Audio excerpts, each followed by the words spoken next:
कई नाम हैं, कई चेहरे हैं, बहुत सारे सियासतदान हैं। उनमें से कुछ ऐसे हैं जिन्होंने सियासत में अपनी अलग जगह बनाई और उनकी जगह ने देश की सियासत को कई बार प्रभावित किया है। सबसे पहले मुलायम सिंह यादव की बात करते हैं। उत्तर प्रदेश की राजनीति में यह नाम ही काफी है जिन्होंने जो संघर्ष किया, जो उत्तर प्रदेश की राजनीति में एक सितारे की तरह चमके। लेकिन सबसे अलग मुलायम सिंह यादव की उत्तर प्रदेश की राजनीति में जो कद और जो उनका रुतबा था वो बहुत अहम है। उससे ऊपर उठ पाना बहुत से लोगों के लिए नामुमकिन भी हो।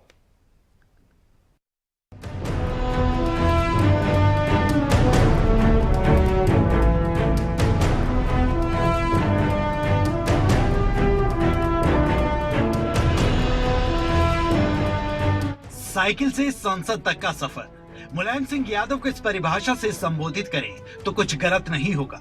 उत्तर प्रदेश की सियासत में उन्होंने जो मुकाम हासिल किया उसे कोई नहीं भूल सकता।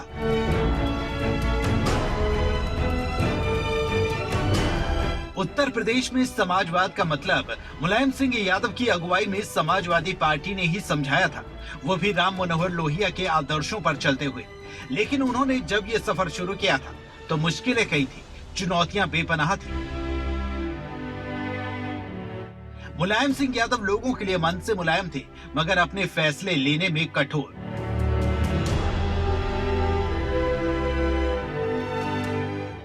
क्योंकि जिस लक्ष्य को हासिल करने के उन्होंने ठान ली, वो रास्ते भले ही अपनी मुश्किलें बढ़ा दे, लेकिन मजाल है कि कोई उन्हें राह से डगमगा सके। पहलवानी का शौक था, पढ़ने और पढ़ाने में रुचि थी, और यही सब करते करते मुलायम सिंह ने सियासत की राह पकड़ ली।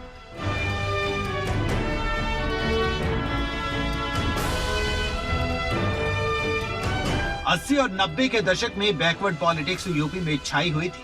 हालांकि उत्तर प्रदेश में बैकवर्ड पॉलिटिक्स स्वतंत्रता के बाद से ही चल रही है। एससी और एसटी को संविधान के जरिए राजनीति में स्थान मिल गया था। साल 1977 में पहली बार राज्य मंत्री बनाए गए। 1980 में वो उत्तर प्रदेश में लोक दल के अध्यक्ष भी रहे। 1982 में मुलायम सिंह यादव उत्तर प्रदेश विधानसभा में नेता विपक्ष चुने गए। बीजेपी समर्थन के साथ मुलायम सिंह 1989 में पहली बार मुख्यमंत्री बने। लेकिन बीजेपी की राम जन्मभूमि यात्रा के दौरान मुलायम सिंह और भारतीय जनता पार्टी के संबंधों में खटास पैदा हो गई, जब मुलायम सिंह यादव ने इस यात्रा को सांप्रदायिक करार देते हुए इसे अयोध्या न पहुंचने की बात कही। 1990 में वीपी सिंह सरकार के गिरते ही मुलायम सिंह यादव चंद्रशेखर के साथ जनता दल में शामिल हो गए। कांग्रेस के समर्थन के कारण वो मुख्यमंत्री पद पर काबिज रहे। 1991 में जब कांग्रेस ने उत्तर प्रदेश में मुलायम सिंह की नेतृत्व वाली सरकार से अपना समर्थन वापस ले लिया, तब उन्हें अपना पद भी छोड़ना पड़ा। 1992 में मुलायम सिंह यादव ने समाजवादी पार्टी की स्थापना की। 1993 में होने वाले चुनावों में इस दल का गठबंधन बीएसपी से किया गया, लेकिन इस गठबंधन को भी पूर्ण बहुमत प्राप्त नहीं हुआ था। लेकिन जनता दल और कांग्रेस के समर्थन के साथ वो दोबारा मुख्यमंत्री पद पर काबिज हुए। 1996 में वो मैनपुरी निर्वाचन क्षेत्र से लोकसभा सदस्य बने। उन्हें केंद्रीय रक्षा मंत्री बनाया गया। 1998 में उनकी सरकार गिर गई, लेकिन 1999 में संभल निर्वाचन क्षेत्र से जीत दर्ज करने के साथ ही वो एक बार फिर लोकसभा पहुंचे। साल 2002 में बीएसपी के साथ गठबंधन कर सरकार का निर्माण किया। 2003 में बीजेपी इस गठबंधन सरकार से अलग हो गई और सभी निर्दलीय और बीएसपी के बागी विधायकों के समर्थन से मुलायम सिंह यादव तीसरी बार मुख्यमंत्री बने। राम मनोहर लोहिया, चौधरी चरण सिंह और कांशीराम ने जरूर कोशिश की थी बैकवर्ड क्लास की राजनीति करने की। लोहिया ने जाति के आधार पर लोगों को इकट्ठा करना शुरू किया। कांशीराम ने भी बहुजन समाज की कल्पना की थी, पर चौधरी चरण सिंह ने जाट और यादव को मिलाकर जो राजनीति शुरू की, उसके बाद पहली बार बैकवर्ड समाज के लोगों को अपनी पहचान और ताकत दिखाने का मौका मिला। पर 1979 में प्रधानमंत्री बनने के बाद चरण सिंह ने कुलाक बजट पेश किया, जिससे सिर्फ बड़े किसानों को ही फायदा हुआ। राम मनोहर लोहिया और चौधरी चरण सिंह की राजनीति को कोई भुनाने में कामयाब रहा तो वो थे मुलायम सिंह यादव।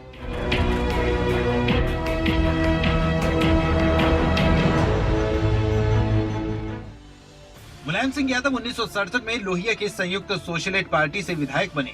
1968 में लोहिया की मौत के बाद मुलायम ने चरण सिंह की भारतीय कृषक दल ज्वाइन कर ली। 1974 में इसी के टिकट से फिर विधायक बने। उसी साल दोनों पार्टियों का विलय हो गया, नाम पड़ा भारतीय लोकदल। ये पार्टी 1977 में जनता पार्टी के साथ मिल गई और उत्तर प्रदेश में उसी साल मुलायम सिंह यादव स्टेट कैबिनेट में मिनिस्टर बने। चरण सिंह ने 1979 में जनता पार्टी से नाता तोड़ लिया और लोकदल के नाम से नई पार्टी बना ली। मुलायम उनके साथ ही रहे।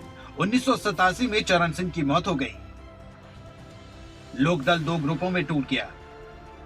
एक फैक्शन चरणजीत सिंह के बेटे अजीत सिंह के साथ चला गया, दूसरा मुलायम सिंह यादव के साथ। 1989 में मुलायम ने जनता दल के साथ नाता जोड़ लिया। 1990 में जनता दल टूटा और मुलायम चंद्रशेखर के साथ चले गए। इसको एसजेपी कहा गया। मुलायम के पास 3 सुरमाओं के साथ काम करने की ट्रेनिंग थी। उन्होंने लोहिया की सोशलिस्ट पॉलिटिक्स, चरण सिंह की किसान पॉलिटिक्स और वीपी सिंह की बैकवर्ड पॉलिटिक्स को करीब से देखा था। उनके पास मौका था तीनों विचारों को साथ लेकर राजनीति शुरू करें, क्योंकि ये तीनों ग्रुप यूपी का बहुत बड़ा वोट बैंक था। इसके साथ ही ये मौका भी था कि मुस्लिम समुदाय को भी अपने साथ जोड़ लेते। 1989 के चुनावों में बैकवर्ड समाज खुल के सामने आया था और जनता दल ने 208 सीटों और 30% वोटों के साथ सरकार भी बनाई थी। समाजवादी पार्टी के वोटों का ज्यादातर हिस्सा इसी वोट बैंक से आया था।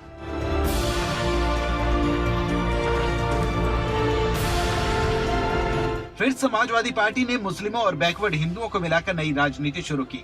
बाबरी मस्जिद की आड़ में भाजपा का भय दिखाकर मुसलमानों को अपनी तरफ करने की कोशिश की। फिर हिंदू समाज को फॉरवर्ड और बैकवर्ड में बांटकर खुद को बैकवर्ड समाज का मसीहा बनाने की भी कोशिश की गई। पर यादवों के अलावा बहुत ज्यादा बैकवर्ड मुलायम की तरफ नहीं आ पाए। फिर मुलायम ने एक और दांव चला। राजा भैया और अमर सिंह के साथ मिलकर राजपूत वोटों को भुनाने की भी कोशिश की। 2004 लोकसभा चुनाव में जाकर इनको 19% ठाकुरों का वोट मिल पाया। 1999 के लोकसभा चुनाव में यह मात्र 4% था। 2002 के विधानसभा चुनाव में सपा को स्वर्णों के वोट जरूर मिले थे, लेकिन मुस्लिमों के वोट कट गए थे। कहते हैं कि मुलायम सिंह यादव को सीएम की कुर्सी तक पहुंचाने में अमर सिंह का बड़ा योगदान था। बाद में सपा में आजम खान का कद बढ़ा तो अमर सिंह की उनसे तल्खी बढ़ गई और हमेशा रही। अमर सिंह उद्योगपति थी, लेकिन उनकी असल पहचान राजनीति के किंग मेकर के रूप में होती थी। वो 90 के दशक में समाजवादी पार्टी के संरक्षक मुलायम सिंह यादव के संपर्क में आए थे। कहा जाता है कि मुलायम को मुख्यमंत्री की कुर्सी तक पहुंचाने में अमर सिंह का बड़ा योगदान रहा। एक समय सपा में वो नंबर 2 पोजीशन पर थे। गठजोड़ करने में मुलायम ने 3 टेक लिए हैं। शुरुआत में एंटी कांग्रेस, एंटी बीजेपी के आधार पर जनता दल और अन्य सेकुलर पार्टियों के साथ मिलकर सरकार भी बनाई। 1996 में देवेगौड़ा की केंद्र सरकार में डिफेंस मिनिस्टर भी रहे। कांग्रेस इसमें बाहर से सपोर्ट कर रही थी।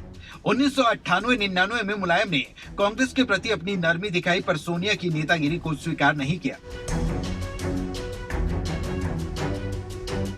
1992 में समाजवादी पार्टी का उदय हुआ तो उत्तर प्रदेश बड़े ही रोचक दौर से गुजर रहा था।